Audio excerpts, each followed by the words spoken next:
दर्शकों, हिंदू धर्म में आरती का एक विशेष महत्व होता है। हम सभी पूजा करने के बाद भगवान की आरती उतारते हैं। इस वीडियो में हम जानेंगे आरती की उत्पत्ति एवं महत्व के बारे में और भगवान को आरती दिखाने का सही तरीका क्या होता है, ये भी हम इस वीडियो में देखेंगे। तो अंत तक इस वीडियो में बने रहें। दोस्तों, हिंदू धर्म में अग्नि की प्रहति शुद्ध माना गया है। यही कारण है कि पूजा के अंत में जलती हुई आरती या दीपक की लौ को आराध्य देव के सामने एक विशेष विधि से घुमाया जाता है। शास्त्रों में बताया गया है कि आरती शब्द संस्कृत के आर्तिका शब्द से बना है, जिसका अर्थ है अरिष्ट, विपत्ति, आपत्ति, कष्ट और क्लेश। भगवान की आरती को नीराजन भी कहा जाता है। नीराजन का अर्थ है किसी स्थान को विशेष रूप से प्रकाशित करना। आरती में दीपक की लौ को देवता के समस्त अंग प्रत्यंग में बार बार इस प्रकार घुमाया जाता है कि भक्तगण आरती के प्रकाश में भगवान के चमकते हुए आभूषण और अंगों का प्रत्यक्ष दर्शन कर सकें और संपूर्ण आनंद को प्राप्त कर सकें। आरती करने के दूसरे कारण के रूप में बताया गया है कि साधक अपने आराध्य के अरिष्टों को दीपक की लौ से नष्ट कर देता है। भगवान का रूप सौंदर्य अप्रतिम होता है।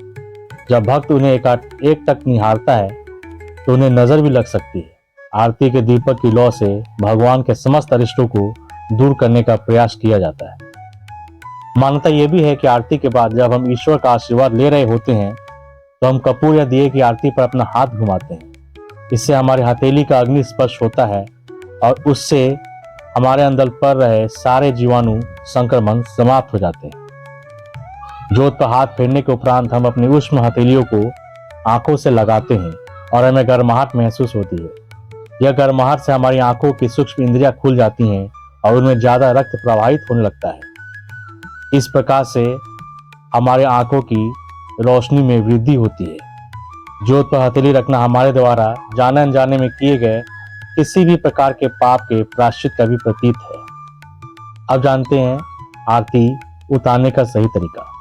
आरती को भगवान के समक्ष भी घुमाने के नियम हैं। माना जाता है कि नियमानुसार आरती करने से ईश्वर की शक्ति उसमें समा जाती है। आरती को सबसे पहले इसे भगवान के चरणों की तरफ 4 बार, फिर नाभि की तरफ 2 बार और अंत में 1 बार मुख की तरफ घुमाएं।